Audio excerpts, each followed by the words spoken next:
Si te han dicho que tienes una tendinitis de Decker-Vein y que te tienes que operar, quédate en este vídeo porque te va a ser de una gran utilidad. Te voy a contar cómo es la cirugía, los riesgos que tiene la cirugía, el postoperatorio habitual y cuándo más o menos vas a poder volver a realizar tu vida normal.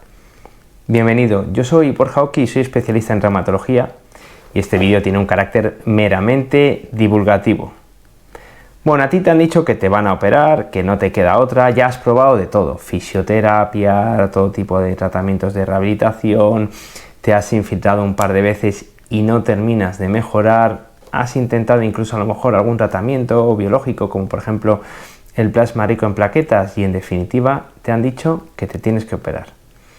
Bueno, lo primero que va a pasar cuando tú llegues ese día al quirófano es que evidentemente te van a tener que hacer algún tipo de anestesia. Hay fundamentalmente tres tipos.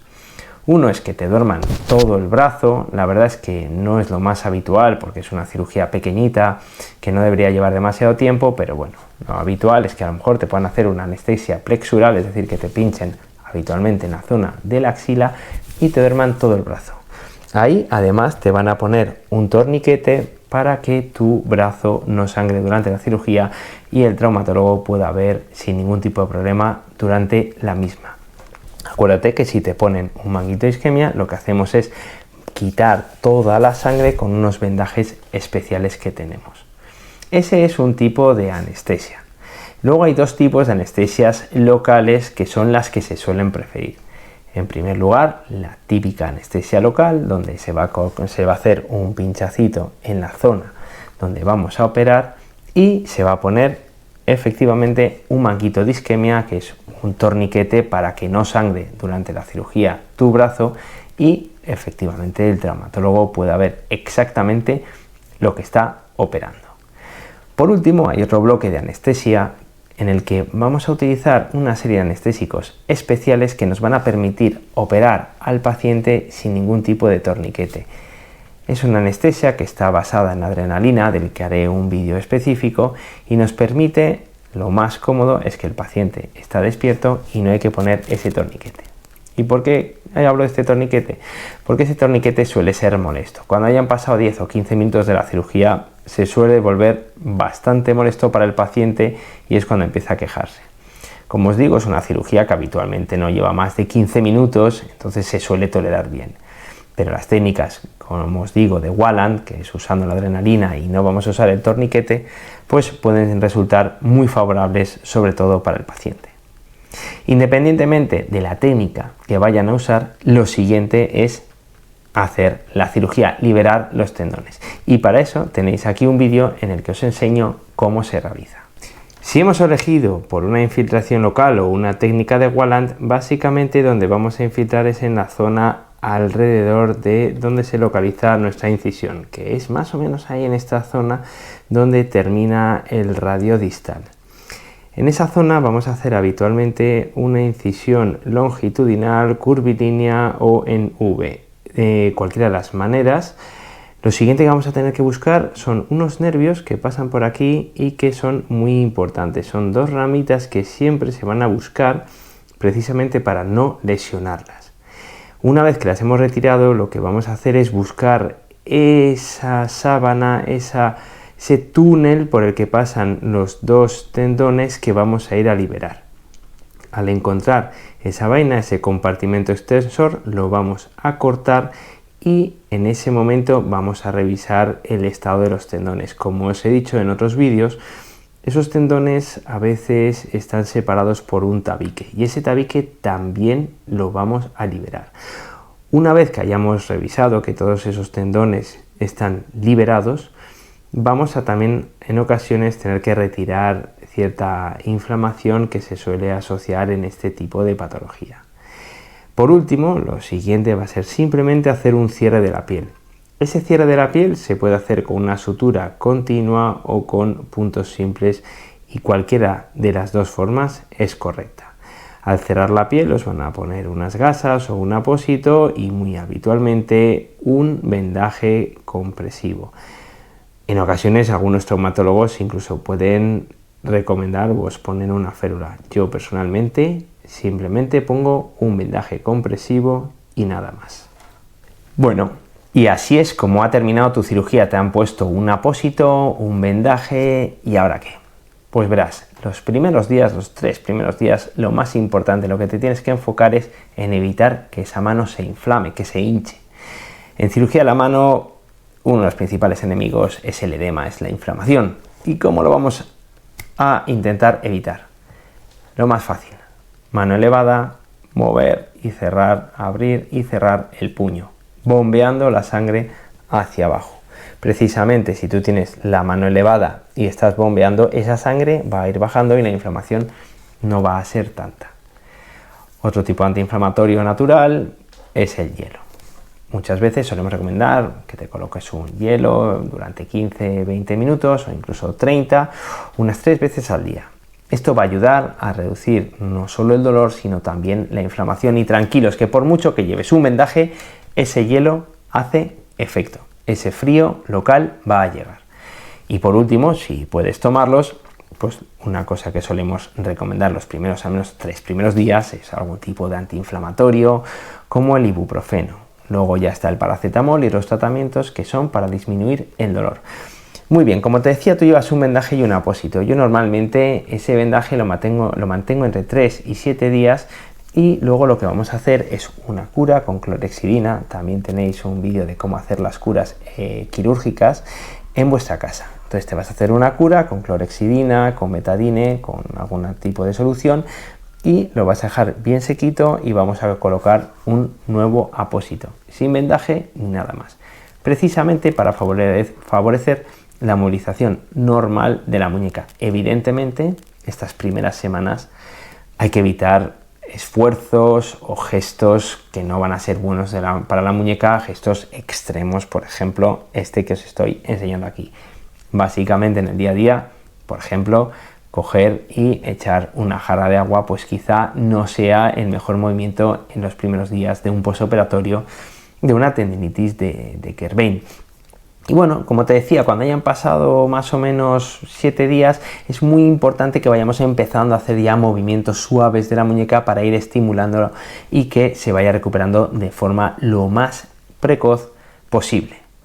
Muy bien, ya han pasado 10 días, tú estás movilizando tu muñeca, estás usando la mano para todo tipo de tareas del día a día que no requieran ningún tipo de peso ni esfuerzo. Es fundamental que sepas que la mano la debes usar sin ningún tipo de problema. Lo único que no tienes que hacer es retorcer, abrir tarros, coger peso y hacer fuerza. Cosas de sentido común. Cuando hayan pasado unas 2 semanas, esos puntos se retiran. Y cuando los puntos se retiran y la herida ya está completamente seca y cerrada, es cuando podemos empezar a hacer otro tipo de tratamientos en casa, como por ejemplo los baños de contraste. Muy fácil, te pones en un barreño agua fría, a unos 15 grados aproximadamente y una con un agua templada. Siempre vigilad que esas temperaturas sean normales y que no hace falta que pongas un termómetro con que veas que tú la mano no te la quemas, tanto en la caliente como en la fría es lo más importante. Y de esa forma, con esos baños de contraste vamos a seguir adaptando, vamos a seguir estimulando a nuestra muñeca. Utilizando esos mismos baños, si lo hacemos en un barreño grande, podemos ir estimulando también la muñeca, movilizándola, abriendo y cerrando los dedos. Y ese es un buen momento también para que acudáis no solo a vuestro especialista, sino también que vayáis a un rehabilitador y que podáis hacer toda la fisioterapia que se realiza en este tipo de cirugías. Este tipo de cirugía, lo más habitual que tengamos que hacer, pues es masajes de la cicatriz y ejercicios de movilización. Tampoco hay una fisioterapia específica. Normalmente, si tú haces las cosas con cierta cabeza, será suficiente. Pero ya os digo que siempre solemos recomendar que acudáis a algún fisioterapeuta o algún terapeuta ocupacional especializado en cirugía de la mano. En todo caso, si no es tu caso o no tienes esa posibilidad, sí que es verdad que, como os decía, los baños de contraste, masajes de cicatriz, usar rosa de mosqueta u otro tipo de soluciones, otro tipo de aceites, va a favorecer no solo una correcta cicatrización, sino que esa cicatriz no quede dolorosa. ¿Por qué? Porque ahora vamos a hablar de los riesgos fundamentales en este tipo de cirugía. Como os decía, nosotros para liberar esos tendones hemos tenido que atravesar la piel y, como os decía en el vídeo de la cirugía, ahí pasan dos nervios que son sensitivos y que van a recoger lo que es la sensibilidad de esta zona de la mano. Durante la cirugía los vamos a separar. Y al separarlo hay veces que esos nervios se quedan, por así decirlo, atontados y nos pueden dejar una especie de hormigueo en el dedo que lo normal es que se vaya recuperando. Pero tú tienes que saber que en esa cirugía hay dos nervios que están en riesgo. Ya os digo, no se van a cortar durante la cirugía, pero están ahí y hay que asumir que están en riesgo. Por otro lado, en la fase de cicatrización, cuando el cuerpo está ahí cerrando la herida quirúrgica, puede dañar de alguna manera, englobar o atrapar esos nervios y generar un dolor de tipo neuropático, que es un dolor como un calambre, como una quemazón, y ahí sí que es muy importante que vayáis a una persona, a un profesional que esté muy entrenado y que esté especializado en cirugía de la mano, porque es posible que tengáis que hacer algún tipo de masaje para desensibilizar la zona y soltar toda la cicatriz, además de todos los ejercicios de movilización. Como ves, es una cirugía que no lleva más de 10 o 15 minutos, pero no está exenta de riesgo, sobre todo por esos dos nervios que pasan por nuestro abordaje quirúrgico. Bueno, nos habíamos quedado en las 2 semanas, hemos quitado los puntos, hemos empezado a hacer baños de contraste.